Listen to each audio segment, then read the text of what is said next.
ajudou o Senhor e este é o motivo de estarmos alegres. Eu quero saudar a todos com a paz do Senhor e Salvador Jesus Cristo. Nesta oportunidade, Deus tem uma bênção especial para as nossas vidas através da sua palavra. Fique conosco. Eu tenho certeza que o Senhor estará produzindo uma grande bênção nos nossos corações. Nós estaremos dando continuidade ao nosso estudo da carta de Paulo aos Romanos, analisando o capítulo 9, do versículo 19 ao versículo de número 29. Então vamos ler o nosso texto. Dir-me-ás, então, por que se queixa ele ainda? Porquanto, quem resiste à sua vontade? Mas, ó homem, quem és tu que a Deus replicas? Porventura, a coisa formada dirá ao que a formou, por que me fizeste assim? Ou não tem o oleiro poder sobre o barro, para da mesma massa fazer um vaso para honra e outro para desonra? E que direis se Deus, querendo mostrar a sua ira e dar a conhecer o seu poder, suportou com muita paciência os vasos da ira preparados para a perdição, para que também desse a conhecer as riquezas da sua glória nos vasos de misericórdia, que para a glória já dantes preparou, os quais somos nós, a quem também chamou, não só dentre os judeus, mas também dentre os gentios. Como também diz em Oséias, chamarei meu povo ao que não era meu povo, e amada a que não era amada. E sucederá que, no lugar em que lhes foi dito, vós não sois meu povo, aí serão chamados filhos do Deus vivo. Também Isaías clamava acerca de Israel, ainda que o número dos filhos de Israel seja como a areia do mar, o remanescente é que será salvo, porque o Senhor executará a sua palavra sobre a terra, completando-a e abreviando-a. E como antes disse Isaías, se o Senhor dos exércitos não nos deixar a descendência, teríamos sido feitos como Sodoma e seríamos semelhantes a Gomorra. O apóstolo, ele está dando continuidade à sua argumentação em relação à soberania de Deus, no ato de escolher a quem ele quer, da maneira que quer e quando ele quer. Observamos nos versículos anteriores que ele escolheu Jacó, ele escolheu a Moisés e ele escolheu a Faraó. Cada um destes homens tinha objetivos para serem escolhidos da maneira que foram escolhidos. Entendemos no nosso encontro passado, do versículo 14 ao versículo de número 18, que o apóstolo ele coloca esta questão de uma forma muito clara diante de nós. No versículo 18, constitui-se a conclusão desta questão da soberania de Deus. E neste versículo, o apóstolo conclui dizendo, logo, pois, compadece-se de quem quer e endurece a quem quer. Neste versículo, nós entendemos que está o ápice da soberania de Deus. Porque veja, Deus compadece-se de quem quer e Deus endurece a quem quer. Só que esta grande verdade, apresentada pelo apóstolo aqui neste versículo, produziu no coração dos ouvintes de Paulo e produz nos nossos corações um questionamento.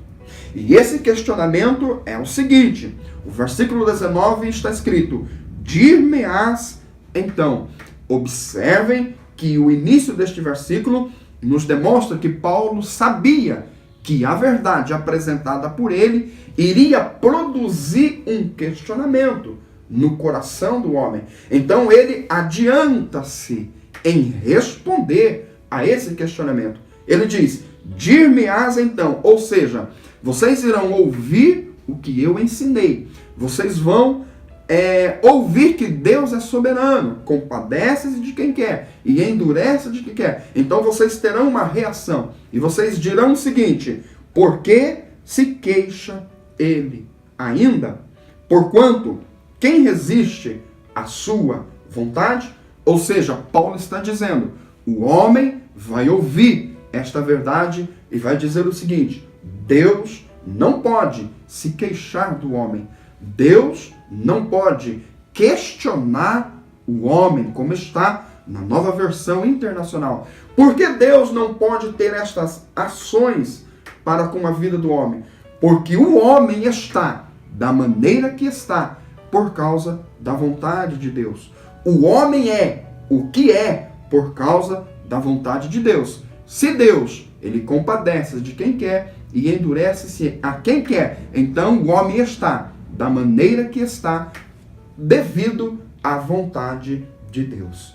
E esta questão é muito importante de nós entendermos. E nós somente vamos compreender na totalidade quando nós tivermos observado o capítulo 10 e o capítulo 11 de Romanos. Porém, aqui nestes versículos, o apóstolo ele vai refutar esse questionamento do homem. E esta refutação, ela acontece em 3 pontos fundamentais. Primeiro, ele coloca Deus e o homem junto. Observem o versículo 20. Mas, ó homem, quem és tu que a Deus replica? Porventura, a coisa formada dirá o que a formou. Por que me fizeste assim? O Paulo coloca Deus e homem juntos neste versículo e diz: o homem não tem direito de questionar Deus. O homem não pode questionar a maneira que Deus o criou. Então veja que coisa interessante nós encontramos neste versículo. O versículo de número 21 é o segundo argumento do apóstolo refutando esse questionamento do homem. E aqui ele usa o exemplo do barro e do oleiro para deixar claro para mim e para você que Deus tem o seu total controle na vida do homem, apesar de o homem não ver isto no seu dia, apesar do homem não compreender isto, quem sabe nos seus dias de vida, mas a palavra nos ensina que Deus tem o seu total domínio sobre a vida do homem. E dentro deste exemplo, eu quero observar alguns versículos para nós entendermos de uma forma mais clara esta grande verdade apresentada pelo apóstolo. Observem o que está escrito no livro do profeta Isaías, o capítulo de número 29 e o versículo de número 15 e 16. Diz-nos assim a palavra: ai dos que querem esconder profundamente o seu propósito do Senhor. Fazem as suas obras às escuras e dizem: quem nos vê e quem nos conhece? Vós tudo perverteis, como se o oleiro fosse ao barro, e a obra dissesse do seu artifício: não me fez. E o vaso formado dissesse ao seu oleiro: nada sabe. Neste versículo, Deus, através do profeta Isaías, está nos orientando a verdade de que Deus conhece o profundo do homem e que o homem, ele comete loucura quando ele procura esconder os seus propósitos de Deus. Porque assim como o oleiro conhece o barro que usa para produzir a sua obra, assim Deus conhece a minha e a tua vida. Então, amados, entenda que Deus através do profeta Isaías, neste versículo, está ensinando a mim e você que não podemos nos esconder do nosso Deus.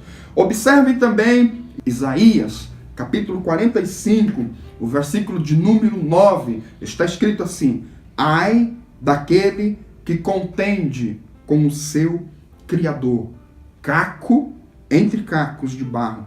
Porventura dirá o barro ao que o formou: que fazes? Ou a tua obra não tens mãos? Observem a loucura do homem em contender com o seu Criador. Porque o homem, ele é caco entre cacos. Que o Senhor possa produzir esta verdade, este entendimento e este sentimento que eu sou caco entre outros cacos e dependo da graça de Deus para fazer o que precisa fazer.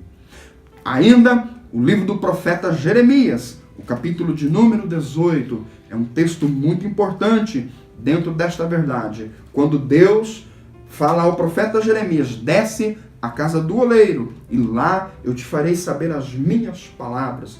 Jeremias desce à casa do oleiro e encontra o oleiro trabalhando com o barro. E o oleiro faz um vaso, o vaso se quebra na mão do oleiro. Deus diz a Jeremias: porventura não posso eu fazer como este oleiro fez com este vaso, com a casa de Israel? Que coisa maravilhosa! Este texto nos ensina o total domínio do nosso oleiro, que é Deus, sobre as nossas vidas. Ainda Isaías, para concluirmos este raciocínio e estas verdades tão sublimes para as nossas vidas. Isaías, no capítulo de número 64 e o versículo de número 8, nos diz assim: mas agora, ó Senhor, Tu és o nosso Pai, nós o barro, e Tu o nosso oleiro, e todos nós obras das Tuas mãos. Este versículo é um convite de Deus para mim e para você entender que nós somos barro, que o nosso Deus é o nosso oleiro e Ele faz da minha e da tua vida da maneira que lhe apraz. Então veja que esta argumentação do apóstolo, encontrada aqui em Romanos 9 e 21, tem esse objetivo. Paulo, ele não está dizendo que nós somos o barro. Ele está pegando um exemplo. Porém, a palavra de Deus, ela nos leva à nossa compreensão de que eu preciso saber no meu coração que eu sou o barro, que Deus é o oleiro e por este motivo ele tem total controle da minha vida em suas mãos. Deus possa nos abençoar com o entendimento desta palavra. A terceira refutação que o apóstolo usa para este argumento que surgiria no coração dos seus ouvintes é que Deus, ele usou de paciência.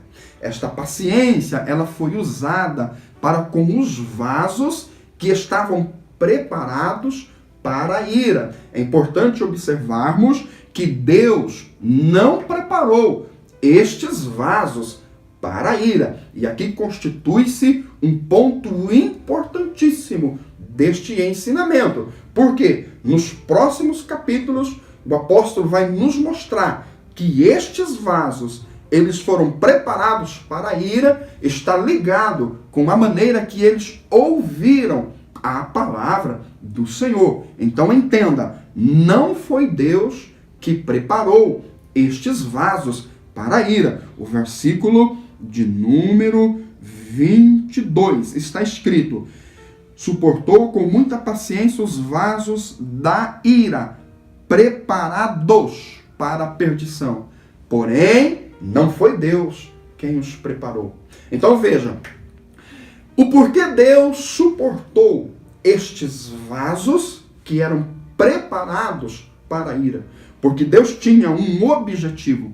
E o objetivo de Deus era demonstrar a sua glória. Olhe o versículo de número 23. Para que também desse a conhecer as riquezas da sua glória.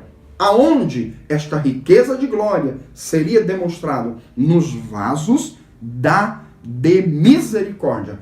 Olha que detalhe interessante. O apóstolo ele especifica quem são os vasos de misericórdia e quem criou estes vasos de misericórdia. E ele nos diz que somos nós. Versículo 24. Os vasos de misericórdia somos nós. Nós quem? A quem também chamou, não só dentre os judeus, mas também dentre os gentios. Neste versículo está o ápice do desenvolvimento da soberania de Deus. Porque lá no versículo 11, Deus escolhe Jacó e não Esaú, para que o propósito da eleição ficasse firme.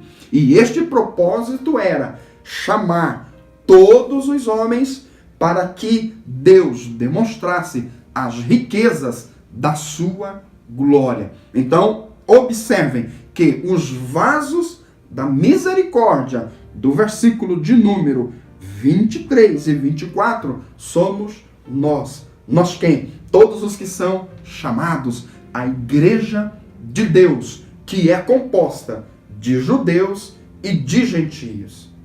O que precisamos entender nestes versículos é que o propósito de Deus, segundo a eleição, é para que este chamado a todos os homens chegasse no seu ápice.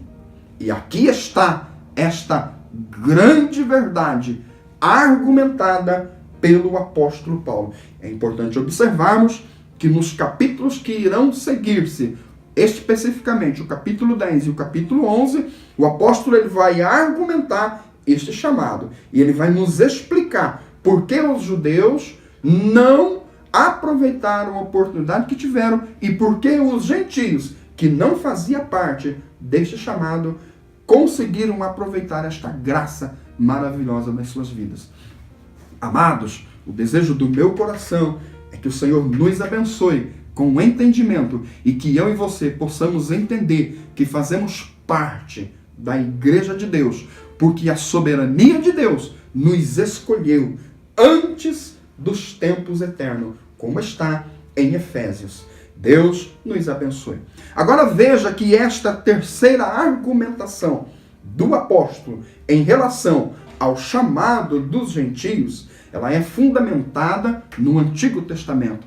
E ele nos cita o profeta Oséias, o que está escrito em Oséias, no capítulo 1 e no versículo de número 10. Ele nos diz assim, como também diz em Oséias, ou seja, Oséias já profetizara que Deus chamaria um povo que não era judeu. Ele nos diz assim, chamarei meu povo ao que não era meu povo, e amada a que não era amada. Olha que coisa tremenda. A promessa de Deus para a minha e para a tua vida. E por eu chamar eles dessa forma, o que vai acontecer? E sucederá que no lugar em que lhes foi dito, vós não sois meu povo, aí serão chamados filhos do Deus vivo. Olha que verdade maravilhosa. Nós somos chamados filhos do Deus vivo, porque Deus disse lá no livro do profeta Oséias, capítulo 1 e versículo 10, eu chamarei a um povo que não era meu povo, e eu chamarei de amados o povo que não era amado. Que coisa maravilhosa. A segunda fundamentação desta argumentação é o que o profeta Isaías diz no capítulo 10, no versículo 22 e o versículo de número 23. E aqui o apóstolo usa esta profecia e diz, também Isaías clamava acerca de Israel, ainda que o número dos filhos de Israel seja como a areia do mar, o remanescente é que será salvo, porque o Senhor executará a sua palavra sobre a terra, completando-a e abreviando-a. Entenda, este versículo é de extrema importância. Isaías diz que, ainda que o número dos filhos de Israel seja como areia, ou seja, uma grande multidão, apenas o remanescente é que será salvo. E isto acontecerá, esta salvação deste remanescente, por quê? Porque o Senhor executará a sua palavra sobre a terra, completando-a e abreviando-a. E aqui é muito importante nós observarmos neste ponto que o apóstolo ele vai argumentar que esta dificuldade de Israel ela está relacionada com a maneira que eles ouviam a palavra do Senhor. E esta questão precisa ser muito analisada por mim e por você, para não cairmos no mesmo erro que o povo de Israel caiu, mas que possamos, pela graça de Deus, ouvir a palavra, guardar a palavra e procurarmos viver a palavra do Senhor. A terceira fundamentação do apóstolo ainda é a citação de Isaías, e diz: e como antes disse Isaías, se o Senhor dos exércitos não nos deixara descendência, teríamos sido feitos como Sodoma e seríamos semelhantes a Gomorra. Veja que o apóstolo ele conclui este raciocínio destacando a soberania de Deus. E ele nos diz, se não fosse Deus, ou seja, se não fosse a graça de Deus, se não fosse a misericórdia de Deus, o povo de Israel, eles teriam sido como Sodoma e seriam feitos como Gomorra, ou seja, seriam totalmente destruídos. Que o Senhor possa nos abençoar. E aqui nestes versículos nós entendemos que o apóstolo ele refuta a argumentação daqueles que diriam, se o Senhor pode todas as coisas, então o homem está da maneira que está, porque Deus quer que esteja. Ele refuta de três formas, colocando Deus e o homem junto e dizendo, o homem não tem como argumentar ou questionar as atitudes de Deus. Ele coloca o exemplo do vaso e do oleiro e nos ensina que o que precisamos entender nos nossos corações é que nós somos barro. Deus é o oleiro e isto ele faz da minha e da tua vida do jeito que ele quer. A terceira argumentação do apóstolo é a paciência de Deus em suportar os vasos de ira para demonstrar as riquezas da sua glória para mim e para você, que somos os chamados dentre toda a humanidade para fazer parte da igreja do Senhor e Salvador Jesus Cristo. O objetivo da igreja é para receber as riquezas da glória de Deus e ensinar estas riquezas da glória de Deus para o mundo. Deus abençoe as nossas vidas. Eu quero orar com você. Senhor nosso Deus e nosso grande, poderoso e eterno Pai, nesta oportunidade eu te agradeço por esta palavra tão maravilhosa colocada diante de nós. Eu entendo, meu Deus, que a verdade que precisa estar no meu coração é que eu sou o barro e o Senhor é o oleiro. O Senhor faz da minha vida o que o Senhor quer. Eu entendo que o Senhor tem grandes obras para realizar na terra. E o Senhor está procurando homens, mulheres, jovens e crianças com estas verdades no coração, para usá-los para fazer grandes obras que precisa ser realizada na terra. Então, Espírito Santo, através desta palavra, abre os olhos do entendimento de cada um que me ouve através desta palavra e que a ação do teu Espírito Santo possa produzir o que precisa ser produzido em nossas vidas. Eu te louvo e te agradeço por tudo, hoje e para todo sempre. Amém e amém. Deus abençoe as nossas vidas. No nosso próximo encontro, nós estaremos estudando do versículo 30 ao versículo de número 33. E aqui o apóstolo vai começar a argumentar o porquê os judeus não receberam esta graça de Deus. E porquê os gentios, que não tinham nada a ver com as promessas que foram feitas a Israel, alcançaram esta graça. Então eu te espero. Deus nos abençoe.